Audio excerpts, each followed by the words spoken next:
कौन सा है?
आज नेक्स्ट टॉपिक अपने स्टार्ट करते हैं। बीन क्लास तो पता है ना?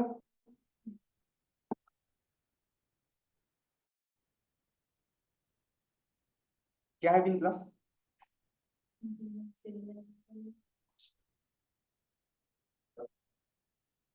हाँ,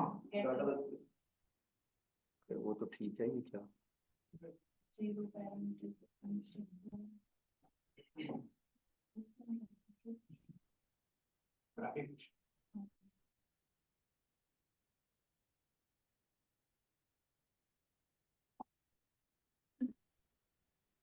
Built-in configuration file।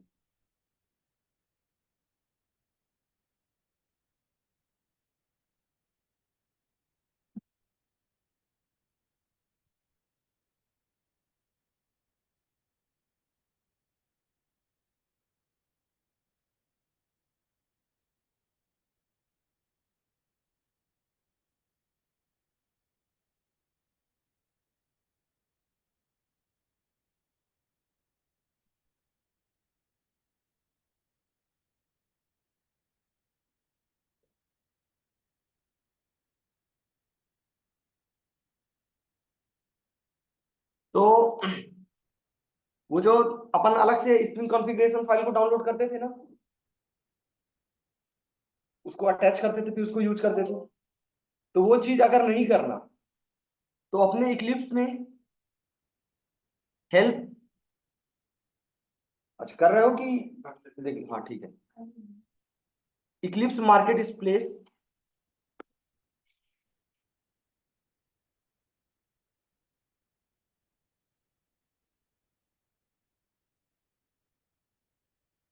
तो कॉन्फ़िगरेशन फाइल ऑटोमेटिक आ जाएगा।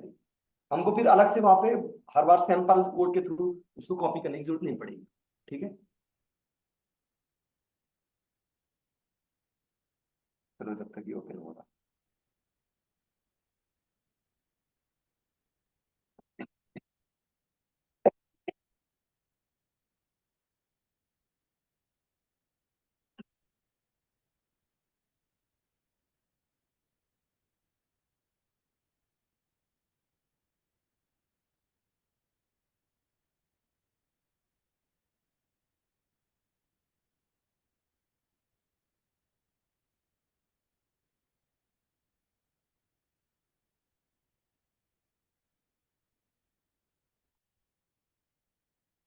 हेल्प में जाके, मार्केट प्लेस में जाके यहाँ पे सर्च करना स्प्रिंग।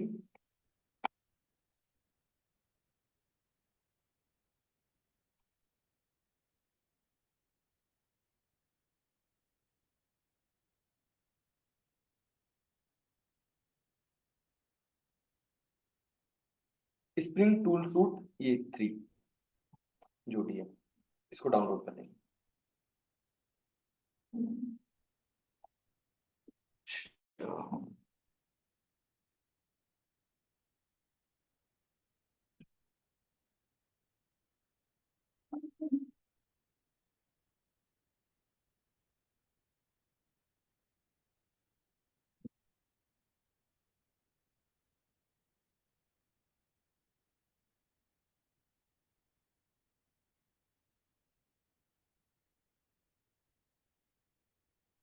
ठीक है, ये थर्ड वाला इंस्टॉल करना तब वो आता है, फोर्थ वाले पे स्प्रिंग कॉन्फ़िगरेशन फाइल नहीं आती है। ठीक है।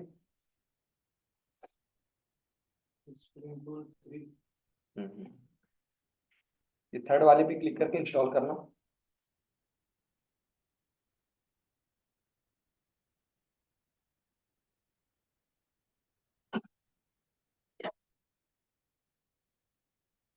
लिखियो, उसमें बहुत सारी चीजें आती है अभी।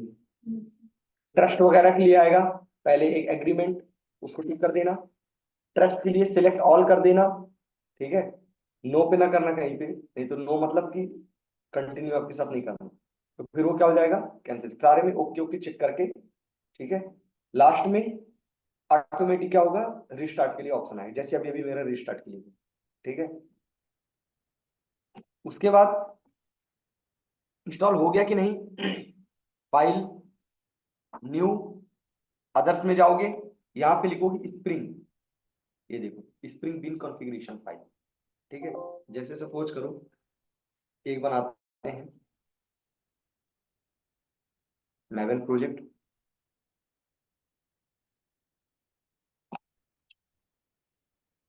Next, Maven archetype, quick start,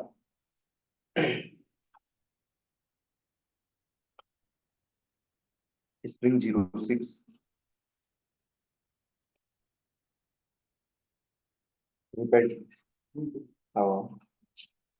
real time dependency injection. ठीक है,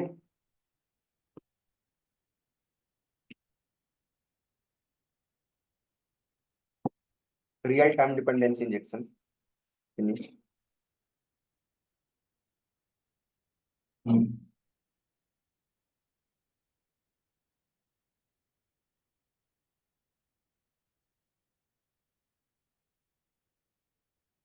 तो इसमें बाय डिफॉल्ट जैसे ही स्प्रिंग कॉन्फ़िगरेशन फाइल बनाएंगे तो वो सारी चीजें जो रहेंगी ऐड होके आती हैं। ठीक है, अलग से हमको डाउनलोड करने की जरूरत नहीं है।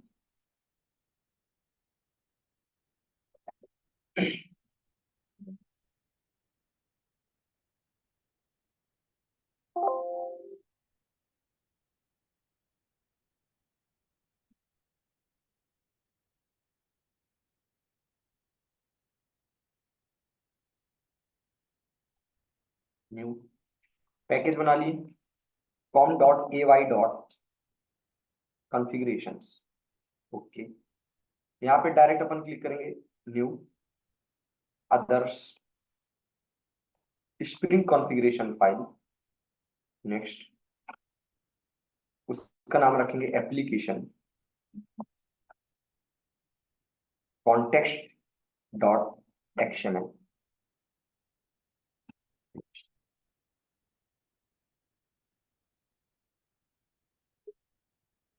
ऑटोमेटिक वो फाइल अपनी सारी चीजें ऐड करके लाएगी। ठीक है, अब यहाँ पे हमको सिर्फ और सिर्फ बीन टैग लगाने हैं।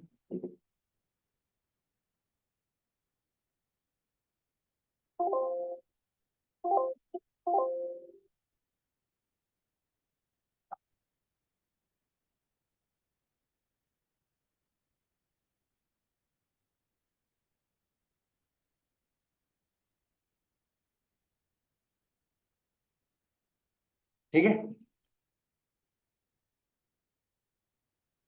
तो कहां से इंस्टॉल करोगे, हेल्प, इक्लिप्स मार्केट प्लेस, और वहां से थर्ड वाले को टिक कर देना, इंस्टॉल, ऑल ट्रस्ट ओके, और रिस्टार्ट कर देना, ओके हो जाएगा। रिस्टार्ट खुद मत करना, ऑटोमेटिक जब सारी प्रोसेस कंप्लीट हो जाएगी तो वो खुद ही रिस्टार्ट के लिए बोलेगी। ठीक है,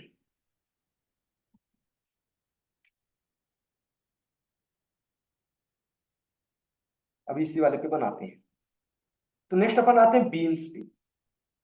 बीन्स के बारे में अभी अपन सिर्फ इतना जानते हैं कि बीन्स क्या होता है, एक नॉर्मल सी क्लास होती है, ठीक है, जो कि डेटा कैरियर का वर्क करती है। ठीक है, सीरियलाइजेबल इंटरफेस को इंप्लीमेंट करती है,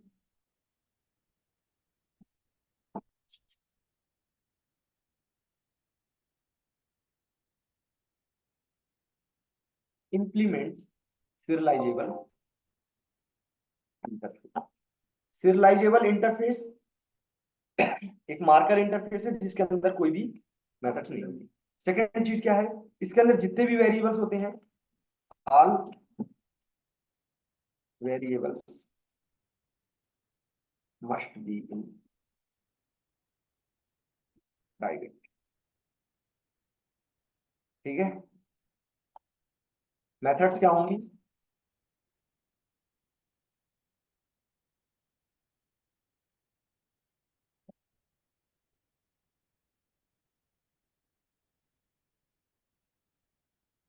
पब्लिक। ठीक है, उसके बाद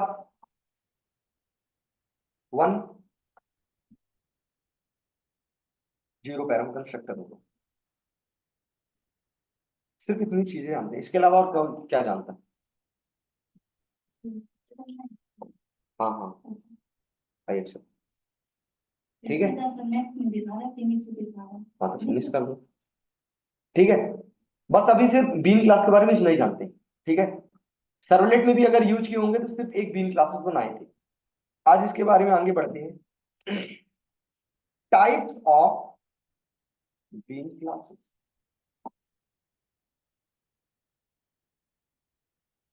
टाइप्स ऑफ बीन क्लासेस, तो फर्स्ट आता है VO class, second DTO class, and third one is a BO class. ये सारी क्लासों का अलग अलग रोल होता है जब आप एक लेयर्ड एप्लीकेशन बनाते हैं। लेयर्ड एप्लीकेशन मींस पार्ट्स में, डिफरेंट पार्ट्स में जब वो डिवाइड होता है। ठीक है, वीओ क्लास मतलब कि है तो ये तीनों क्या, बीन क्लास। बीन क्लास मतलब डेटा कैरियर क्लास। तीनों क्लासों का काम क्या है, डेटा को एक क्लास से दूसरे क्लास में शेयर करना, बट किसका कहां पे यूज है वो चीजें। VO class value object class. ठीक है, data transfer object class.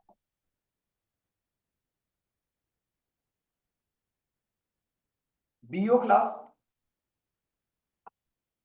Business object, और इसी को ही बोलते हैं मॉडल क्लास, इसी को ही बोलते हैं एंटिटी क्लास। एंटिटी क्लास,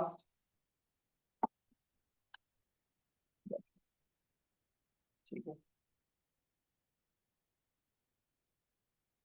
तो जब हम कोई एक लेयर्ड एप्लीकेशन बनाते हैं, सपोज करो चाहे वो स्टैंड अलोन हो या कि भी वो वेब एप्लीकेशन, तो जो भी एप्लीकेशन होता है वो कई पार्ट्स में डिवाइड होता है। किन पार्ट्स में डिवाइड होता है? पहला होता है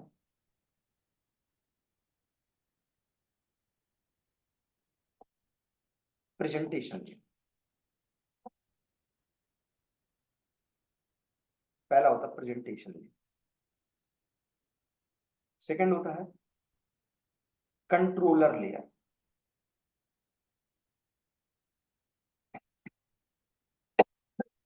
सेकंड होता है controller layer, controller layer.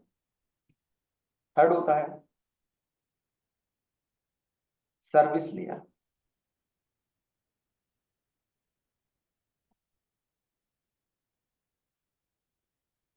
Service layer. Fourth होता है डीएओ लेयर। फिफ्थ होता है डेटाबेस।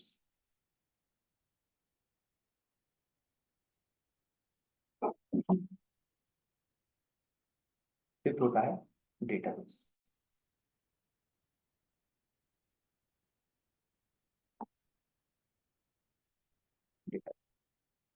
अब ये चाहे स्टैंड अलोन एप्लीकेशन हो या वेब एप्लीकेशन, अपन बनाएंगे इन्हीं लेयर्स में। ठीक है, सेम लेयर्स को फॉलो करेंगे किसमें, वेब एप्लीकेशन में भी, और सेम को ही फॉलो करेंगे पहले स्टैंड अलोन एप्लीकेशन में। ठीक है, तो प्रेजेंटेशन लेयर क्या होता है, इसका काम क्या होता है? ये एक ऐसी क्लास होती है जिसके अंदर हम इनपुट्स लेते हैं। ठीक है, तो अगर हम बात करते हैं सेम चीज किसके लिए, अगर हम स्टैंड अलोन एप्लीकेशन के लिए बात करते हैं,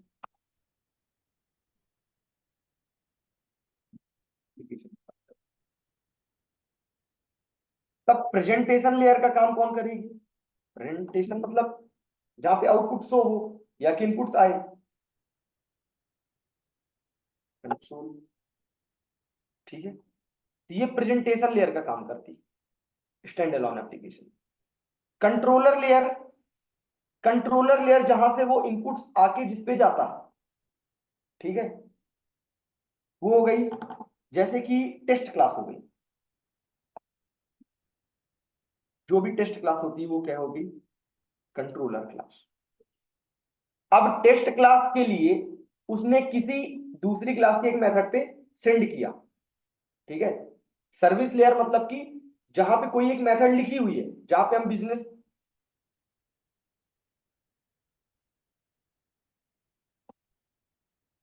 जहां पे हम बिजनेस लॉजिक्स लिखते हैं।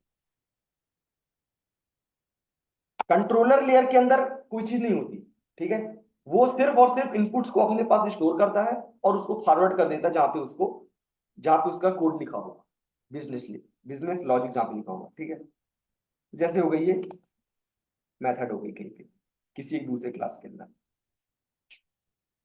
डीएओ लेयर क्या हो गया, डीएओ लेयर जिसपे परसिस्टेंस लॉजिक लिखते हैं। Persistence logic means JDBC related code कहलाते हैं परसिस्टेंस कोड या फिर परसिस्टेंस लॉजिक, ठीक है। तो जिस मेथड्स में हम ये जेडीबीसी रिलेटेड कोड्स लिखते हैं उनको क्या बोलते हैं, डीएओ लेयर।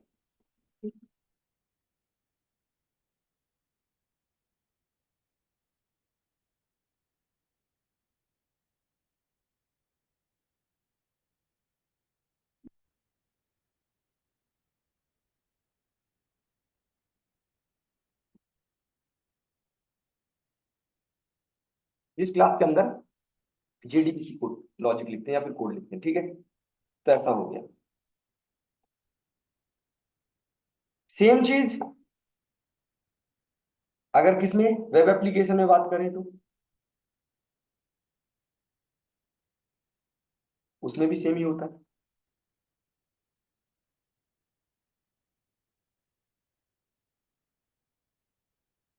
पहला प्रेजेंटेशन लेयर,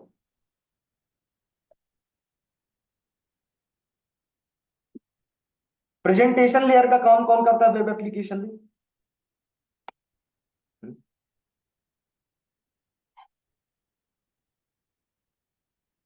कौन करता है, HTML और JSP, ठीक है, इसका काम करते हैं प्रेजेंटेशन लेयर का, ठीक है। सेकंड आता है, इसमें भी वही controller layer, third service layer, और फोर्थ आता है डीएओ लेयर, ठीक है। इसके एग्जांपल हो गए HTML और JS, presentation layer. Controller layer पे सर्वलेट, सर्विस लेयर, कंट्रोलर पूरे अपने प्रोजेक्ट एप्लीकेशन के लिए कंट्रोलर क्लास सिर्फ एक होती है, ठीक है। कंट्रोलर क्लास सिर्फ एक होती है, वही पूरे एप्लीकेशन को क्या करेगी, कंट्रोल करेगी। ऐसा नहीं कि बहुत सारी कंट्रोलर क्लास पूरी एक होती है।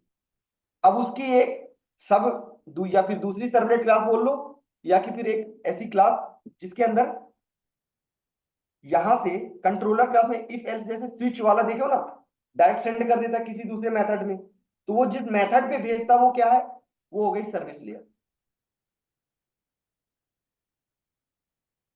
तो ये सर्वलेट की तरह ही रहती है बट कंट्रोलर नहीं है। कंट्रोलर मतलब कि पूरे प्रोग्राम को ये कंट्रोल नहीं करेगा, ठीक है। ये मॉड्यूल्स वाइज डिवाइस रहता है,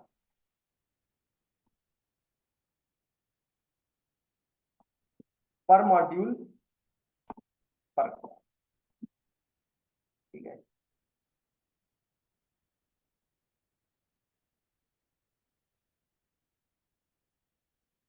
हर मॉड्यूल के लिए एक क्लास रहती है। डीएओ लेयर जिसके अंदर अपन परसिस्टेंस लॉजिक लिखते हैं।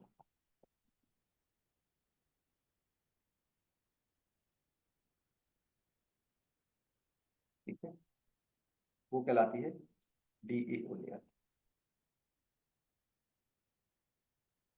अब यहां से कहां पे आता है, डेटाबेस में। तो अब इसमें बीन क्लास का क्या काम है? अभी तक अपन बीन क्लास में देखे हैं कि स्टार्टिंग टू एंड तक सिर्फ एक बीन क्लास ही रहती है जो कि शेयर होती रहती है। ठीक है, बट अब ऐसा नहीं है। बीन में भी 3 टाइप्स होते हैं, बता दिया हूं अभी अभी, बीओ, डीटीओ और बीओ। तो क्लाइंट से जो भी इनपुट्स आता है बाय डिफॉल्ट किस फॉर्म में आता है, स्ट्रिंग फॉर्म में आता है, स्ट्रिंग फॉर्म में आता है। उस स्ट्रिंग को स्टोर करते हैं किसमें, वीओ में, वैल्यू ऑब्जेक्ट। इसको सबसे पहले क्रिएट होता है क्या, वीओ, मतलब कि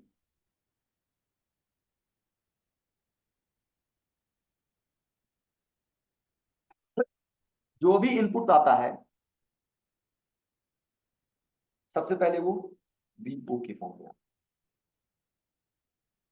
है। वीओ की रेंज सिर्फ प्रेजेंटेशन लेयर और कंट्रोलर लेयर के बीच में होती है। जो भी इनपुट्स आएगा वो कौन सा लाएगा, वीओ लेयर, वीओ क्लास। और जो भी आउटपुट आएगा उसको कौन शो करेगा, वीओ क्लास। ठीक है, उसके बाद